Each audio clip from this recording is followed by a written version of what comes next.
The sun had just begun to rise above the city skyline, spreading a soft golden light across the streets.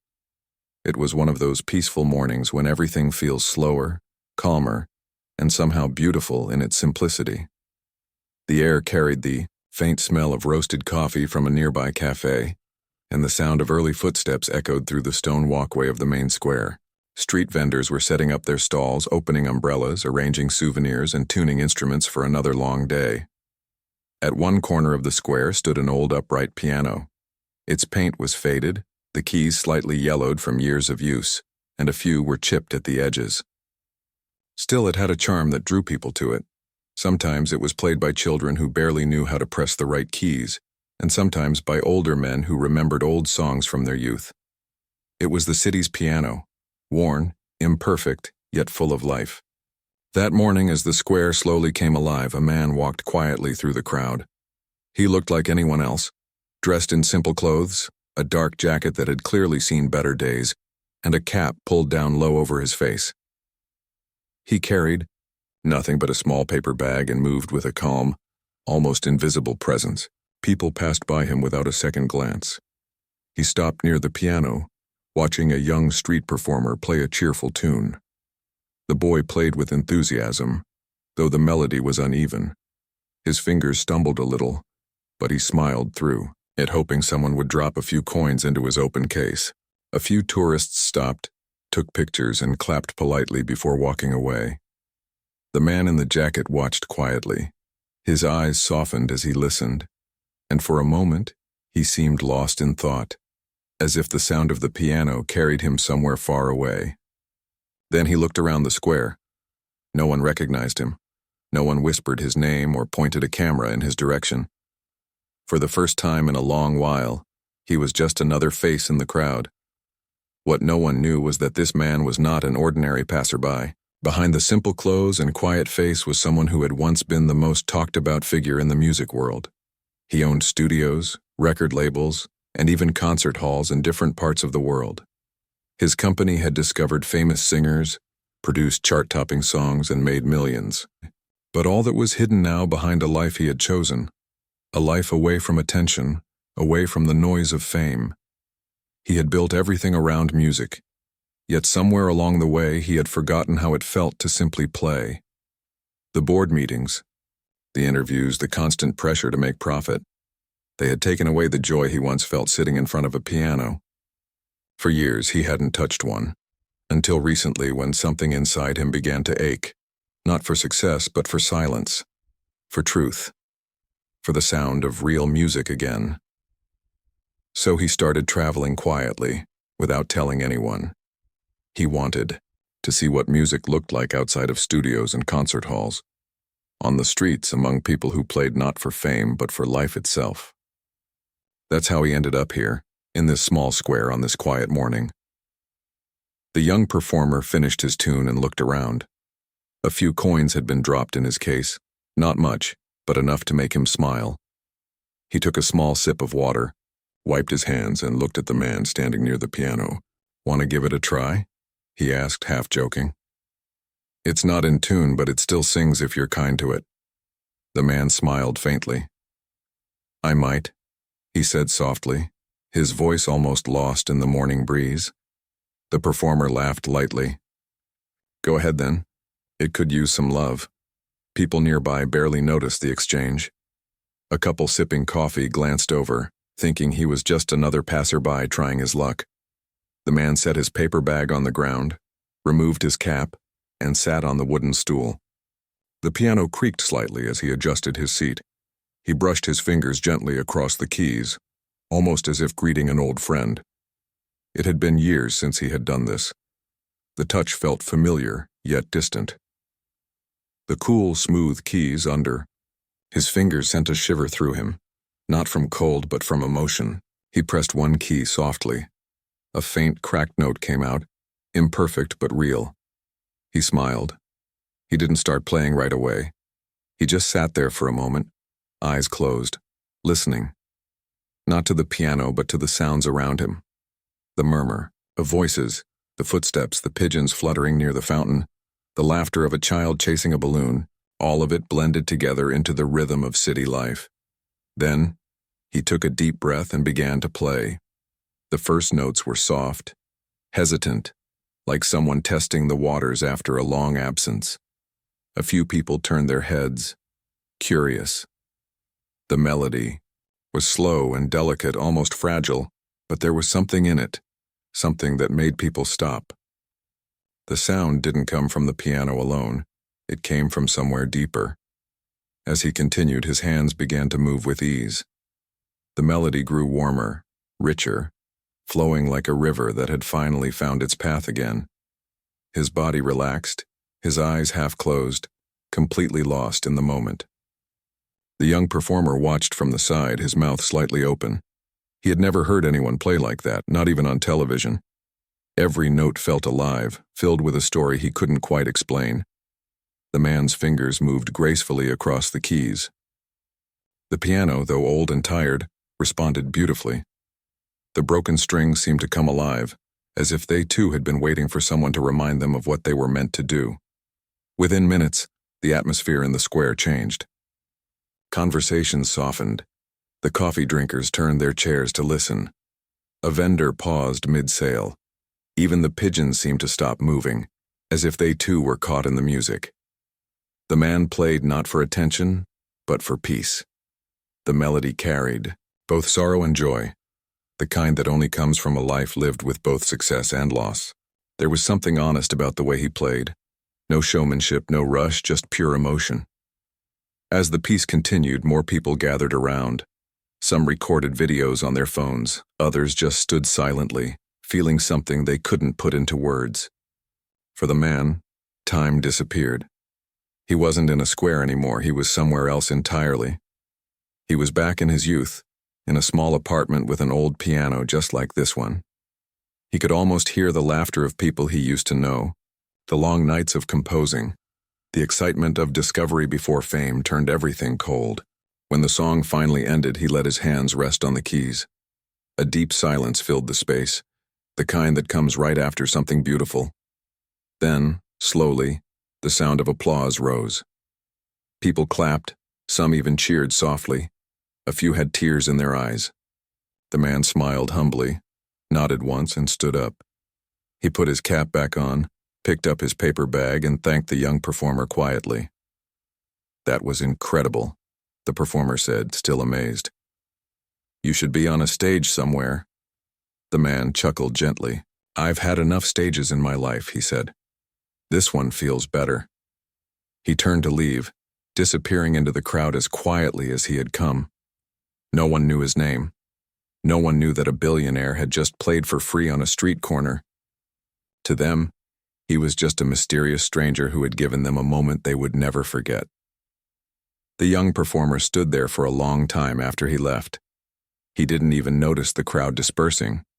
All he could think about was the sound. That sound that had filled the air, touched his heart, and made him believe in music again. Later that day, someone uploaded a short clip of the man's performance online. The caption simply said, "A stranger played our street piano today. I've never heard anything like it." Within hours, it began spreading quietly across social media. People shared it, commented on it, wondering who he was. Some said he looked familiar. Others said it didn't matter. Whoever he was, he had reminded them that beauty can come from the simplest places. And somewhere, far away from all the noise of the internet, the man sat alone in a quiet room that overlooked the city. The same paper bag rested beside him, and inside it was nothing more than a small notebook filled with handwritten melodies. He smiled faintly, feeling something he hadn't felt in years: contentment. For the first time in a long while, he wasn't thinking about business or profit or fame. He was just thinking about the piano in that square, and the way people had listened, not because they knew who he was, but because they felt something real, and that, to him, was worth more than all the money in the world. The next morning, the same square woke up to the usual rhythm of the city. Vendors opened their stalls, tourists wandered around with cameras, and children chased pigeons across the open space.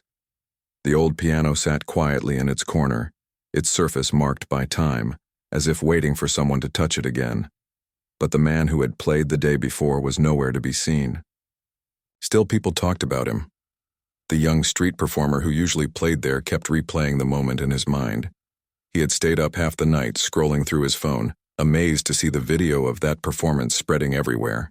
It had already reached thousands of views. The comments were full of people asking who the mysterious pianist was. Some said he must be a retired concert player. Others guessed he was just a traveler who carried great talent and a big story behind his silence. The young performer couldn't stop thinking about the calmness in that man's face while playing. There was something different about him. Not just skill, but peace. Like he had made peace with life itself.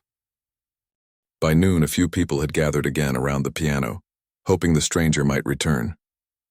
But he didn't. The square went on with its usual life, and slowly, the excitement faded into another normal day. Meanwhile, across the city, the man walked along a quiet riverside path. He wore the same simple jacket and cap, carrying a small bag slung over his shoulder. His steps were slow, thoughtful. He had seen the video online too, though he hadn't told anyone it was him. For a long time he sat alone on a bench, reading the comments people had written, about the music, the emotions, and how they felt comforted by a stranger's song. He smiled softly. It reminded him of why he had once fallen in love with music, not to impress or to earn, but to touch people's hearts. That was what music was meant for. Later that day, he walked back toward the main square. He didn't plan to play again. He just wanted to listen this time. The young performer was there again, playing his usual songs, though now with more confidence. Every time someone dropped a coin, he looked up with a grateful smile.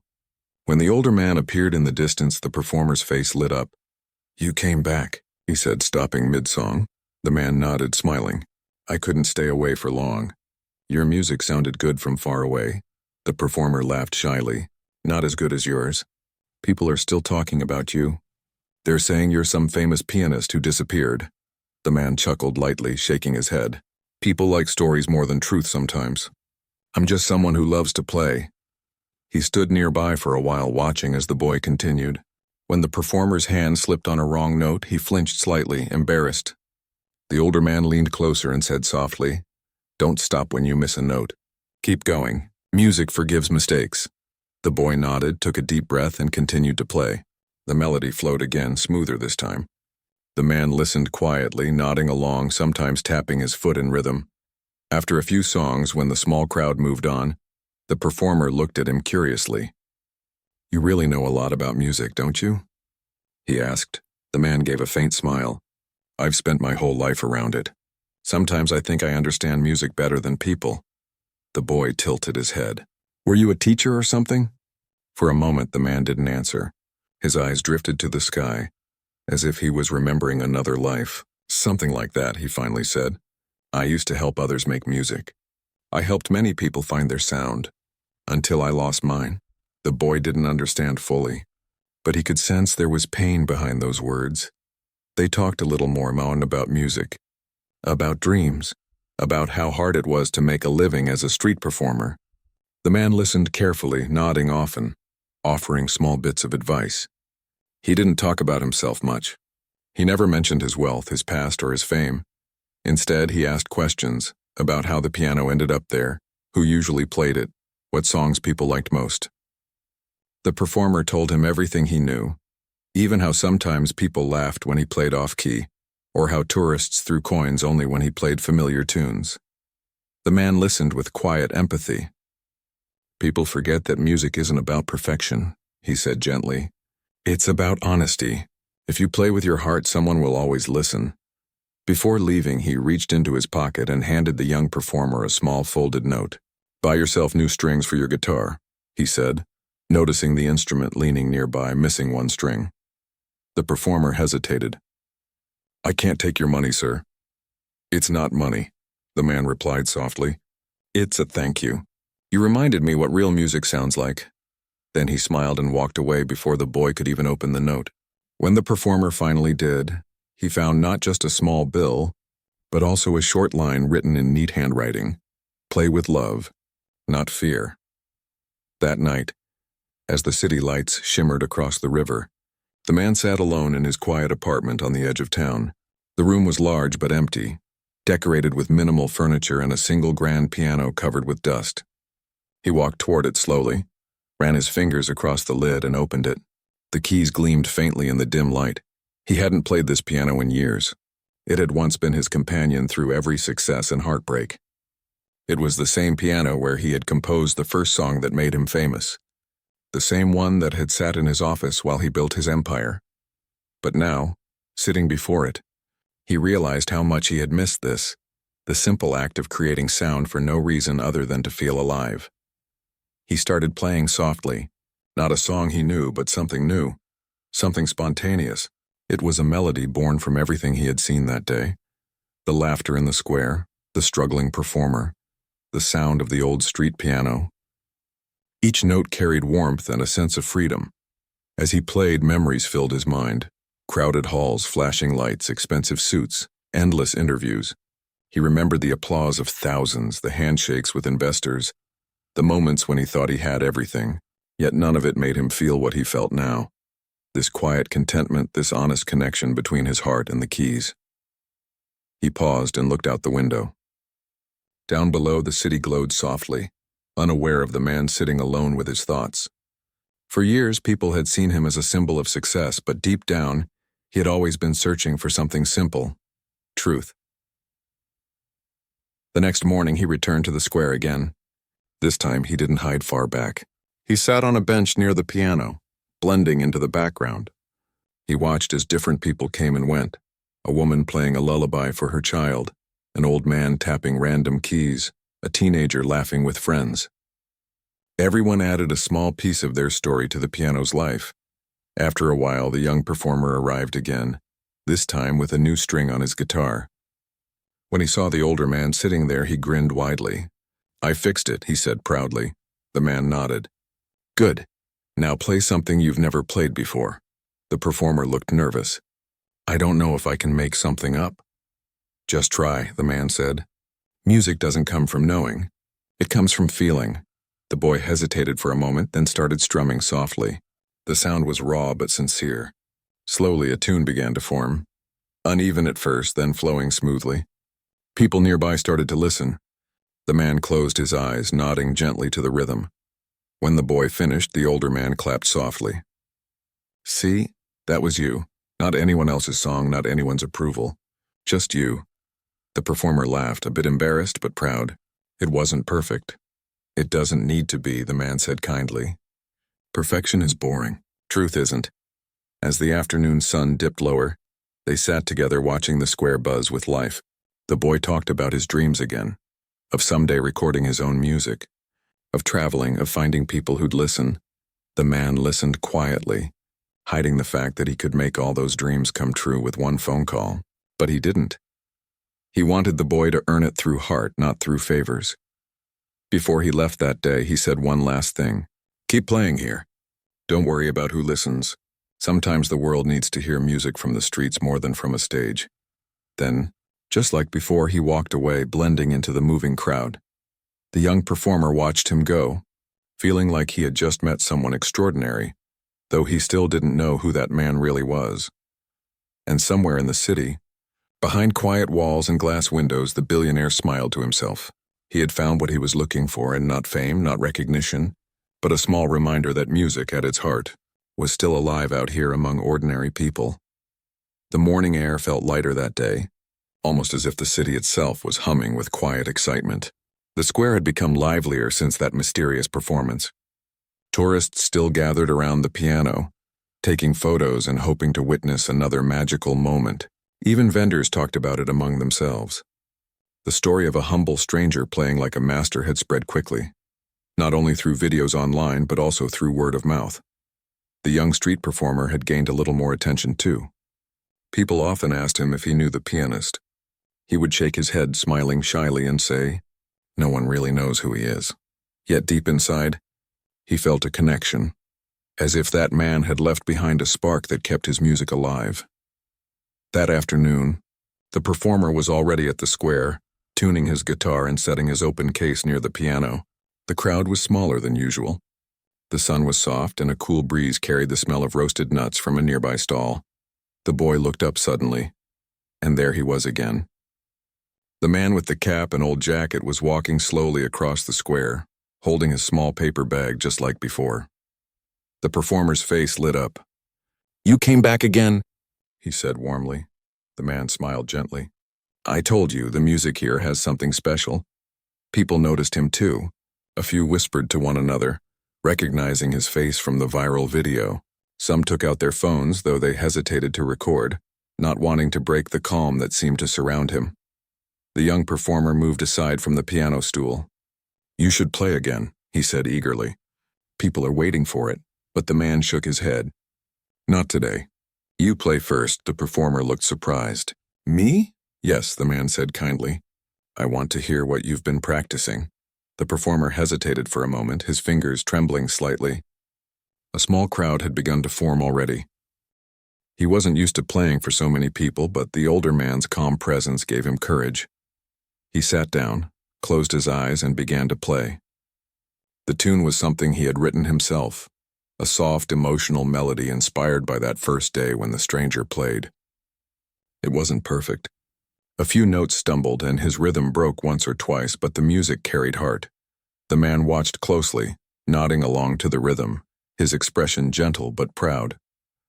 When the boy finished, the small crowd clapped warmly. The older man leaned closer and said quietly, "See what happens when you play with feeling?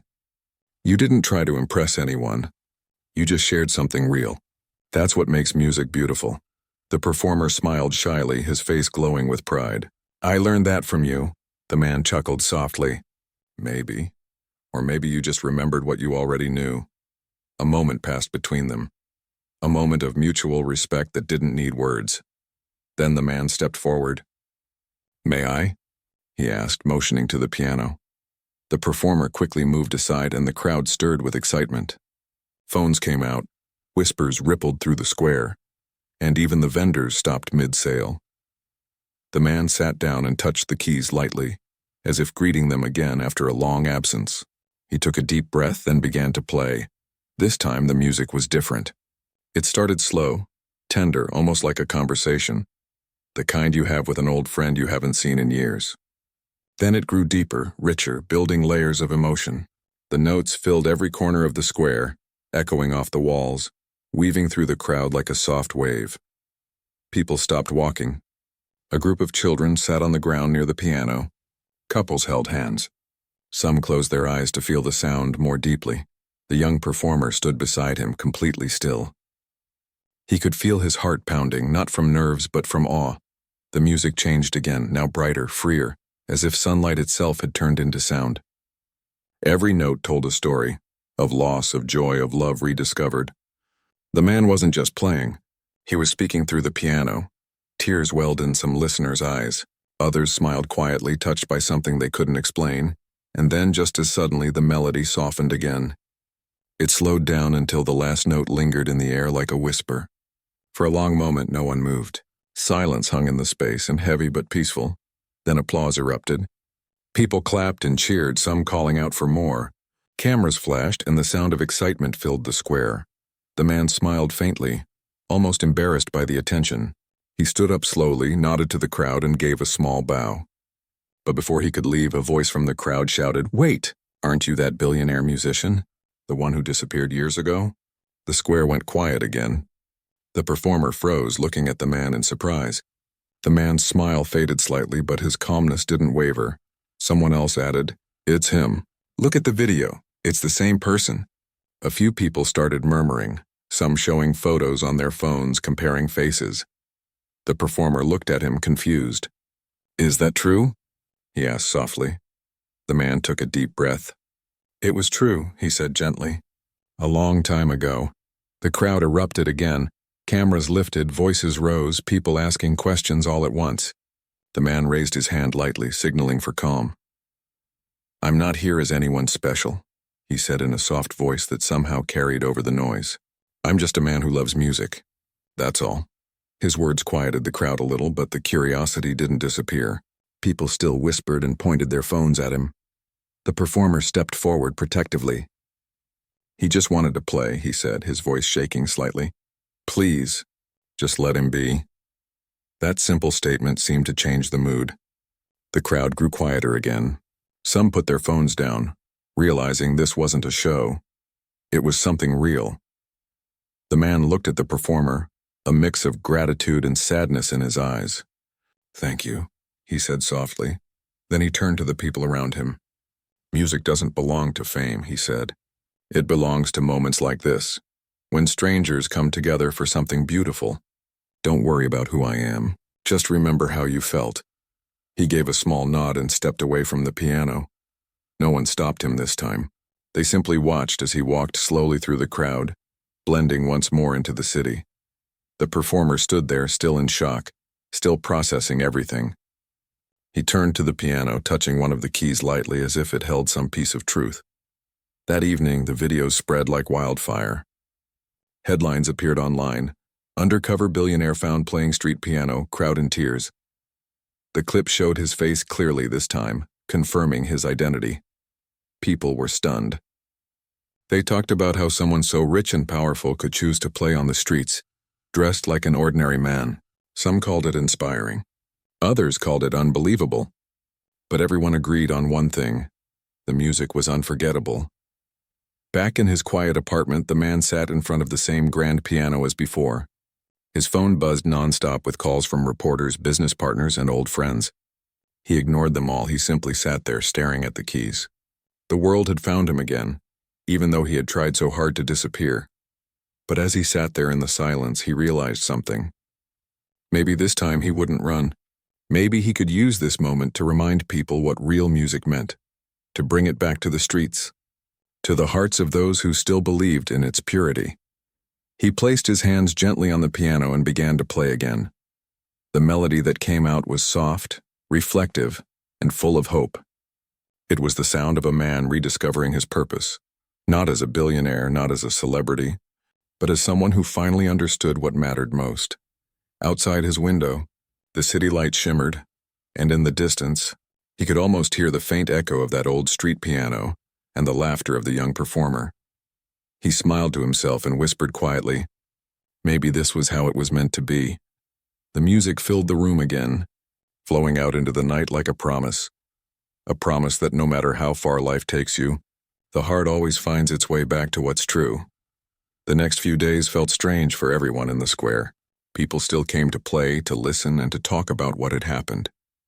The story of the undercover billionaire had spread across the city like a quiet storm. His name was now everywhere, in newspapers, on social media, and even on morning news shows. Reporters camped near the square, hoping he might return. But he didn't. The young street performer still came every day, playing his songs like before, though the air around the piano felt different now. Every time he looked at the empty stool, he half expected to see that familiar man sitting there, calm, humble, and lost in music. He didn't know where the man had gone, but deep down, he hoped he was all right. Fame was never kind to people who ran from it. Meanwhile, across the city, in a quiet part of town, the man sat in his apartment, watching the world talk about him again. He hadn't planned for this to happen. All he wanted was to play, to feel free for a little while. But the internet had a way of turning moments into stories, and stories into noise. His phone buzzed endlessly. Messages from old business partners, journalists, and even friends he hadn't heard from in years. Everyone wanted something, a statement, an appearance, a reason. He ignored most of them, but one call made him stop. It was from his company's office, the people who still managed his music label. The voice on the other end said, "You've inspired millions. People are asking for a concert. A one-night charity show. They want to hear you again." He didn't answer right away. A long silence followed. Then he said quietly, "Music doesn't need a show. It needs honesty." The caller replied gently, "Then make it honest. Do it your way." That night, the man sat in front of his piano again, thinking. He remembered the faces of the people in the square, how they had listened not because of who he was, but because of what they felt. Maybe, he thought, he could share that feeling on a bigger scale as long as it stayed true. After a long pause, he whispered to himself, "All right." Just once, the next morning, the news spread quickly. The billionaire pianist would perform one final time, not in a concert hall, but in the very same square where it all began. When the young street performer heard the news, he couldn't believe it. He rushed to the square early that day, carrying his guitar and setting up near the piano. Crowds were already gathering. Stages were being built, though kept small and simple, just as the man had requested. There were no flashing lights, no advertisements, no tickets, only a message that said, "For everyone who loves music." By sunset, the square was full. Hundreds of people stood shoulder to shoulder, waiting quietly. The air was thick with anticipation. Some held flowers, others just stood still, hoping to catch even a glimpse of the man who had reminded them what music could mean. Then, as the sky turned gold, he appeared. The crowd stirred, whispering his name softly. He walked slowly toward the piano, dressed simply, the same way he had been before. There were no guards, no entourage, just him. His face looked calm, though his eyes carried deep emotion. He sat down, took a moment to look at the crowd, and smiled faintly. "Thank you for coming," he said softly. His voice carried through the speakers that had been set up, though he didn't need them to sound sincere. "I don't have a speech. I only have music, so I'll let it speak instead." He placed his hands on the keys and began to play. The first notes floated through the air like a whisper. The crowd fell completely silent. The melody was gentle, like a soft breeze, then slowly grew deeper, fuller, and more powerful. It wasn't a song anyone recognized, but it felt familiar, like it belonged to every person there. The man poured his heart into the performance. Every emotion he had carried, the loneliness, the success, the years of silence, all came out through his fingers. His music spoke of rediscovery, forgiveness, and peace. Tears filled the eyes of strangers who didn't even know his story. Parents held their children close, and couples leaned on each other. It was as if for that one moment everyone's worries disappeared. The young street performer stood near the edge of the small stage, watching with awe. He felt proud, almost protective, like he was witnessing something sacred. Halfway through the piece, the man looked up from the piano and motioned toward him. "Come," he said softly into the microphone. The performer froze. "Me?" he mouthed. The man nodded. "Yes, join me." The boy hesitated for only a second before walking forward, the crowd parting for him. His hands trembled as he climbed onto the stage, holding his guitar. "Just play what you feel," the man whispered as he continued the melody. "Don't think. Just listen and answer." The boy began to strum softly, matching the rhythm, then finding his own path through the music. The sound of piano and guitar blended beautifully, gentle yet powerful, two different lives speaking the same language. The crowd couldn't look away. What they saw wasn't a performance, but it was a conversation between souls. When the final note faded, the square exploded in applause. People cheered, cried, clapped until their hands hurt. Some even shouted, "Thank you." The man stood, smiling warmly at the boy. "You played from your heart," he said quietly. "That's what makes it real." The boy's eyes glistened. "You taught me that." The man nodded slowly, then turned back to the crowd. "This is what music should be," he said. "Not about fame or fortune, but about connection. If even one person feels something true when they hear it, then it's worth everything." The crowd roared again, but he didn't linger. He gave one last bow and left the stage as quietly as he had come, disappearing into the soft light of the evening. That night, the world talked about the concert. The videos went viral again, but this time, they carried a message about humility, purpose, and love for art. People from around the globe wrote how his music made them feel seen and human again. But the man didn't stay for the fame that followed. After that night, he vanished once more, leaving behind only the memory of his music and a promise to himself that he would keep playing, quietly, wherever his heart led him. A few days later, the young performer received a letter. There was no name, but he knew who it was from. The handwriting was the same, neat, simple, steady. Inside was a short note and a small envelope. The note read, "Music gave me everything. But what it really gave me was peace. Keep playing for those who need to hear, not for those who only listen. You reminded me of why I began." Inside the envelope was a card that said he had been accepted into a special music program, fully funded. Tears filled his eyes. He didn't know how to thank him, but maybe he didn't have to. The music had already said everything. Weeks passed. Life in the square returned to its usual rhythm. The piano remained there, worn and loved, waiting for whoever wanted to play. Sometimes, on quiet mornings, People swore they could hear the faint sound of a melody drifting through the square, a soft, familiar tune that made them stop and smile. Even if they couldn't see where it came from, the performer always believed it was him, the man who had changed his life with a few simple words and a song that had touched the world. Some called him a legend, others a mystery, but for those who had heard him play, he was something else entirely. A reminder that music still had the power to heal hearts and bring strangers together. And somewhere, far from the noise of the world, the man sat before another piano, this one placed under an open window overlooking the sea.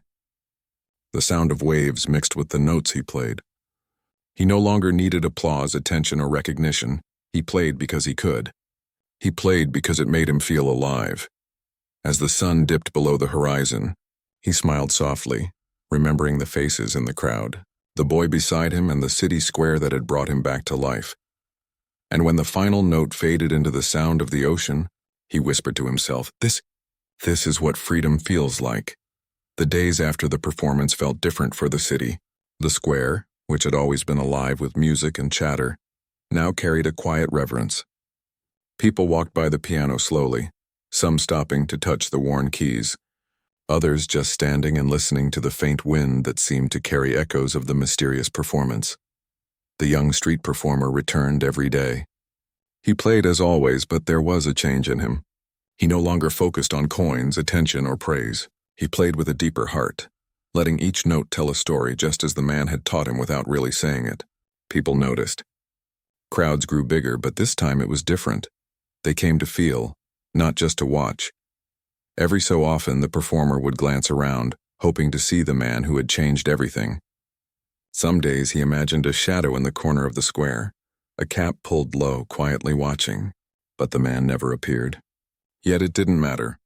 The lesson he had left behind was alive, guiding each chord and each melody. News of the performance had reached far beyond the city.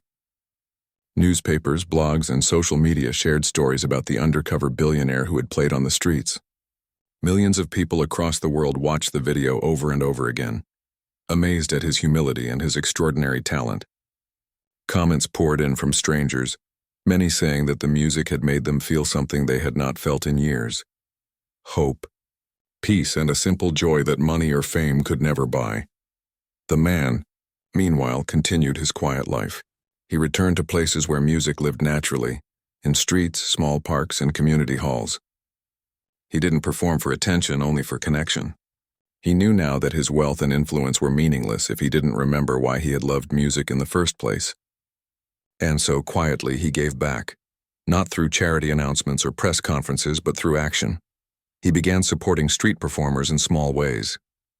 A piano repaired here, a violin string replaced there, small scholarships for those who showed talent but had no opportunity. He didn't want recognition. He simply wanted to give people a chance to play like he once had, freely, without pressure, without expectation. The young performer benefited from this quietly. One day, a note appeared in his bag with a small scholarship enclosed.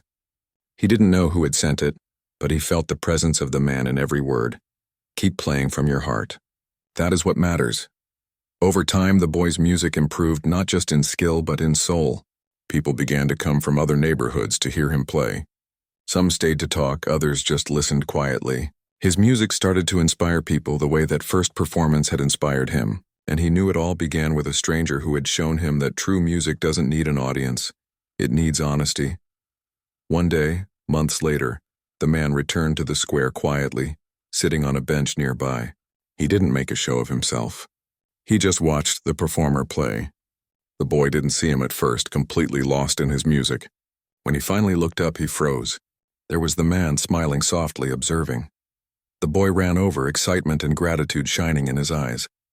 "I've been waiting for you," he said. The man shook his head with a gentle smile. "You've done well on your own," he said. "You didn't need me," the boy laughed, a little embarrassed. "I wouldn't be here without you."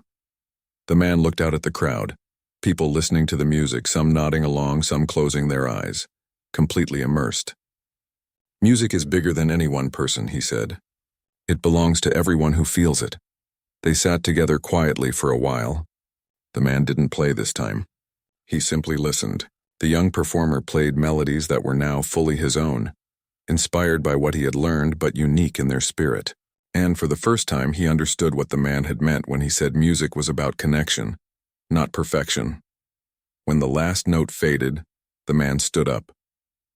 "Remember this," he said. "Music is like life. You can't control it completely. You can't force it to be perfect, but if you let it flow from your heart, it will touch others in ways you cannot imagine." The young performer nodded, absorbing every word. "I'll remember," he said. The man smiled, quietly fading into the crowd once again. He didn't need to be seen, and he didn't need recognition. The music he had shared had already done its work. It had inspired, healed, and reminded people what was important. From that day forward, the square became a little brighter. The piano remained there, a symbol of hope and inspiration. People continued to come, some to play, some to listen, some to simply remember that magic could happen in the simplest of ways. The young performer grew in confidence and skill. He traveled to nearby towns to share his music, teaching others how to play not for money, not for fame, but for love. Every time he performed, he remembered the quiet man who had once shown him that true talent isn't measured by wealth or applause, but by honesty and heart. Even years later, people in the square would tell stories about that mysterious pianist. Some swore they saw him walking through the streets, blending into crowds, quietly giving life back to music wherever it went. Others spoke of the boy who had learned from him, now a talented musician in his own right. And in every story there was a lesson, that greatness could be humble, that music could heal, and that sometimes one simple act could change a life forever. The man, living quietly in his world of simplicity and purpose, never sought attention. He played when he wanted, gave when he could, and inspired when it mattered. His wealth and fame no longer defined him. What mattered was the music, the people it touched, and the hearts it reached. In the end, that street corner piano was more than an instrument. It was a place of transformation, a bridge between strangers, a reminder that life's most beautiful moments often come from the unexpected. And for those who had been lucky enough to hear him play, the memory stayed with them forever, a melody of hope, humility, and humanity that could never fade. And so, the man continued to live quietly, surrounded by music, always remembering that the greatest gift he could give was not money, not power, but the simple joy of a song that came straight from the heart. The square remained alive, the piano worn but loved, and the music of that undercover billionaire lived on in every note played, every heart touched, and every soul reminded that real wealth is measured not by what you own, but by what you give.